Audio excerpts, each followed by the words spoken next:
नमस्कार मेरे प्यारे भाइयों और बहनों, मैं हार्दिक आपका तहे दिल से स्वागत करता हूँ हमारे इस यूट्यूब चैनल पर जिसका नाम है धर्मो रक्षणा। हमारे इस चैनल पर आपको सभी पुराणों की कथाएं और उनकी प्रचलित अध्यायों की जानकारी प्राप्त होगी। हर देवी देवताओं के महात्म्य और उनके रूप स्वरूप और अवतारों की जानकारी यहाँ प्राप्त होगी। आशा करते हैं कि हमें आपका सकारात्मक प्रतिसाद मिलता रहेगा। हर हर महादेव। विद्येश्वर संहिता 11वां अध्याय शिवलिंग की स्थापना और पूजन विधि का वर्णन। ऋषियों ने पूछा, सूत जी, शिवलिंग की स्थापना कैसे करनी चाहिए तथा उसकी पूजा कैसे, किस काल में तथा किस द्रव्य द्वारा करनी चाहिए। सूत जी ने कहा, महर्षियों, मैं तुम लोगों के लिए इस विषय का वर्णन करता हूँ। इसे ध्यान से सुनो और समझो। अनुकूल एवं शुभ समय में किसी पवित्र तीर्थ में, नदी के तट पर, ऐसी जगह पर शिवलिंग की स्थापना करनी चाहिए जहां रोज पूजन कर सके। पार्थिव द्रव्य से, जलमय द्रव्य से अथवा तेजस द्रव्य से पूजन करने से उपासक को पूजन का पूरा फल प्राप्त होता है। शुभ लक्षणों में पूजा करने पर यह तुरंत फल देने वाला है। चल प्रतिष्ठा के लिए छोटा शिवलिंग श्रेष्ठ माना जाता है। अचल प्रतिष्ठा हेतु बड़ा शिवलिंग अच्छा रहता है। शिवलिंग की पीठ सहित स्थापना करनी चाहिए। शिवलिंग की पीठ गोल, चौकोर, त्रिकोण अथवा खाट के पाए की भांति ऊपर नीचे मोटा और बीच में पतला होना चाहिए। ऐसा लिंग पीठ महान फल देने वाला होता है। पहले मिट्टी अथवा लोहे से शिवलिंग का निर्माण करना चाहिए।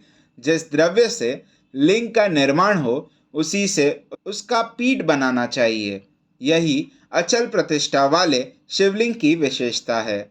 चल प्रतिष्ठा वाले शिवलिंग में लिंग व प्रतिष्ठा एक ही तत्व से बनानी चाहिए। लिंग की लंबाई स्थापना करने वाले मनुष्य के 12 अंगुल के बराबर होनी चाहिए। इससे कम होने पर फल भी कम प्राप्त होता है, परंतु 12 अंगुल से लंबाई अधिक भी हो सकती है। चल लिंग में लंबाई स्थापना करने वाले के 1 अंगुल के बराबर होनी चाहिए, उससे कम नहीं। यजमान को चाहिए कि पहले वह शिल्प शास्त्र के अनुसार देवालय बनाए तथा उसमें सभी देवगणों की मूर्ति स्थापित करे। देवालय का गर्भगृह सुंदर, सुदृढ़ और स्वच्छ होना चाहिए। उसमें पूर्व और पश्चिम में 2 मुख्य द्वार हो। जहाँ शिवलिंग की स्थापना करनी हो उस स्थान के गर्त में नीलम, लाल, वैदुर्य, शाम, मरकत, मोती, मूंगा, गोमेद और हीरा, इन 9 रत्नों को वैदिक मंत्रों के साथ छोड़े। 5 वैदिक मंत्रों द्वारा 5 स्थानों से पूजन करके अग्नि में आहुति दे और परिवार सहित मेरी पूजा करके आचार्य को धन से तथा भाई बंधुओं को मनचाही वस्तु से संतुष्ट करे। याचक को सुवर्ण, गृह एवं भूसंपत्ति तथा गाय आदि प्रदान करे। स्थावर जंगम सभी जीवों को यत्न पूर्वक संतुष्ट कर एक गड्ढे में सुवर्ण तथा 9 प्रकार के रत्न भरकर वैदिक मंत्रों का उच्चारण करके परम कल्याणकारी महादेव जी का ध्यान करे।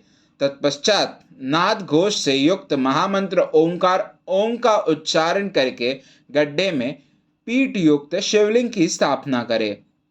वहाँ परम सुंदर मूर्ति की भी स्थापना करनी चाहिए तथा भूमि संस्कार की विधि जिस प्रकार शिवलिंग के लिए की गई है उसी प्रकार मूर्ति की प्रतिष्ठा भी करनी चाहिए। मूर्ति की स्थापना अर्थात प्रतिष्ठा पंचाक्षर मंत्र से करनी चाहिए। मूर्ति को बाहर से भी लिया जा सकता है, परंतु वह साधु पुरुषों द्वारा पूजित हो। इस प्रकार शिवलिंग व मूर्ति द्वारा की गई महादेव जी की पूजा शिवपद प्रदान करने वाली है। स्थावर और जंगम से लिंग भी 2 तरह का हो गया है। वृक्षलता आदि को स्थावर लिंग कहते हैं और कृमि कीट आदि को जंगम लिंग। स्थावर लिंग को सिंचना चाहिए तथा जंगम लिंग को आहार एवं जल देकर तृप्त करना चाहिए। यौन चराचर जीवों को भगवान शंकर का प्रतीक मानकर उनका पूजन करना चाहिए। इस तरह महालिंग की स्थापना करके विविध उपचारों द्वारा उसका रोज पूजन करना चाहिए तथा देवालय के पास ध्वजारोहण करे। शिवलिंग साक्षात शिव का पद प्रदान करने वाला है। आवाहन, आसन, अर्घ्य, पाद्य, पाद्यांग, आचमन, स्नान, वस्त्र, यज्ञोपवीत, गंध, पुष्प, धूप, दीप, नैवेद्य, तांबुल, समर्पण, निराजन, नमस्कार और विसर्जन, ये 16 उपचार है। इनके द्वारा पूजन करें। इस तरह किया गया भगवान शिव का पूजन शिवपद की प्राप्ति कराने वाला है। सभी शिवलिंगों की स्थापना के उपरांत, चाहे वे मनुष्यों द्वारा स्थापित, ऋषियों या देवताओं द्वारा अथवा अपने आप प्रकट हुए हो, सभी का उपयुक्त विधि से पूजन करना चाहिए, तभी फल प्राप्त होता है। उसकी परिक्रमा और नमस्कार करने से शिवपद की प्राप्ति होती है। शिवलिंग का नियम पूर्वक दर्शन भी कल्याणकारी होता है। मिट्टी, आटा, गाय के गोबर, फूल, कनेर, पुष्प, फल, गुड़, मक्खन, भस्म अथवा अन्न से शिवलिंग बनाकर प्रतिदिन पूजन करे तथा प्रतिदिन 10,000 प्रणव मंत्रों का जाप करे अथवा दोनों संध्याओं के समय 1 सहस्त्र प्रणव मंत्रों का जाप करे। इससे भी शिवपद की प्राप्ति होती है। जप काल में प्रणव मंत्र का उच्चारण मन की शुद्धि करता है। नाद और बिंदु से युक्त ओंकार को कुछ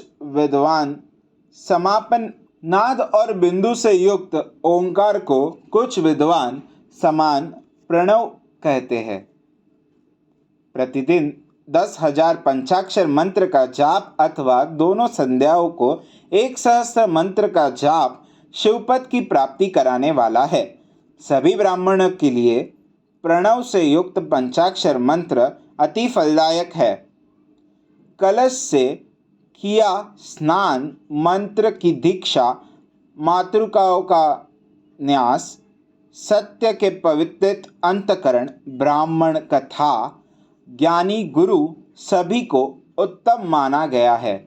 पंचाक्षर मंत्र का 5 करोड़ जाप करने से मनुष्य भगवान शिव के रुद्र तथा महेश्वर का पद प्राप्त कर लेता है। यदि 1000 दिनों तक प्रतिदिन 1 सहस्त्र जाप पंचाक्षर मंत्रों का किया जाए और प्रतिदिन ब्राह्मणों को भोजन कराया जाए तो इससे अभिष्ट कार्य की सिद्धि होती है।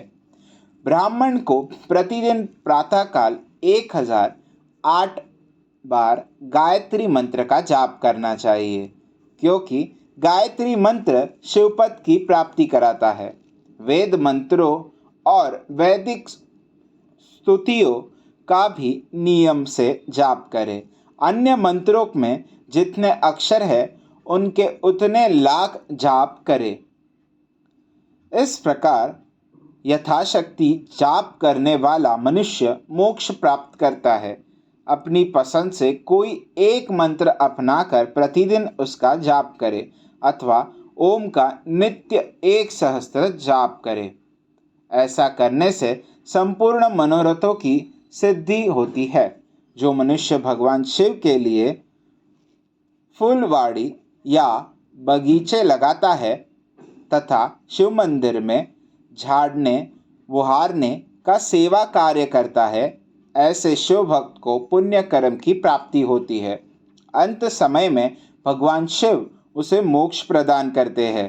काशी में निवास करने से भी योग और मोक्ष की प्राप्ति होती है। इसलिए आमरण भगवान शिव के क्षेत्र में निवास करना चाहिए। उस क्षेत्र में स्थित बावड़ी, तालाब, कुआं और पोखर को शिवलिंग समझकर वहाँ स्नान, दान और जाप करके मनुष्य भगवान शिव को प्राप्त कर लेता है। जो मनुष्य शिव के क्षेत्र में अपने किसी मृत संबंधी का दाह, दशा, मासिक श्राद्ध अथवा वार्षिक श्राद्ध करता है अथवा अपने पितरों को पिंड देता है, वह तत्काल सभी पापों से मुक्त हो जाता है और अंत में शिवपद प्राप्त करता है।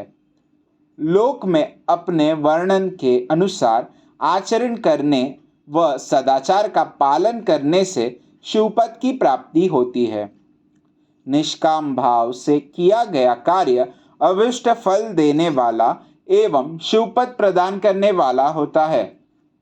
दिन के प्रातः, मध्याह्न और सायं 3 विभाग होते हैं। इनमें सभी को एक एक प्रकार के कर्म का प्रतिपादन करना चाहिए। प्रातःकाल रोजाना दैनिक शास्त्र कर्म, मध्याह्न सकाम कर्म तथा सायंकाल शांति कर्म के लिए पूजन करना चाहिए। इसी प्रकार रात्रि में 4 प्रहर होते हैं। उनमें से बीच के 2 प्रहर निषत काल कहलाता है। इसी काल में पूजा करनी चाहिए क्योंकि यह पूजा अभिष्ट फल देने वाली है। कलयुग में कर्म द्वारा ही फल की सिद्धि होगी। इस प्रकार विधि पूर्वक और समयानुसार भगवान शिव का पूजन करने वाले मनुष्य को अपने कर्मों का पूरा फल मिलता है। ऋषियों ने कहा, सूत जी, ऐसे पुण्य क्षेत्र कौन कौन से हैं जिनका आश्रय लेकर सभी स्त्री पुरुष शिवपद को प्राप्त कर ले? कृपया कर हमें बताइए। अध्याय 11वां समाप्त। वीडियो को लाइक करें, शेयर करें, चैनल को सब्सक्राइब करें और हमारे साथ बने रहने के लिए बेल आइकन को प्रेस करें। हमारे सनातन संस्कृति की जानकारी के लिए और उनके साहित्यों की जानकारी को प्राप्त करने के लिए हमारे साथ बने रहिए इस चैनल पर, जिसका नाम है धर्मो रक्षणा। हर हर महादेव।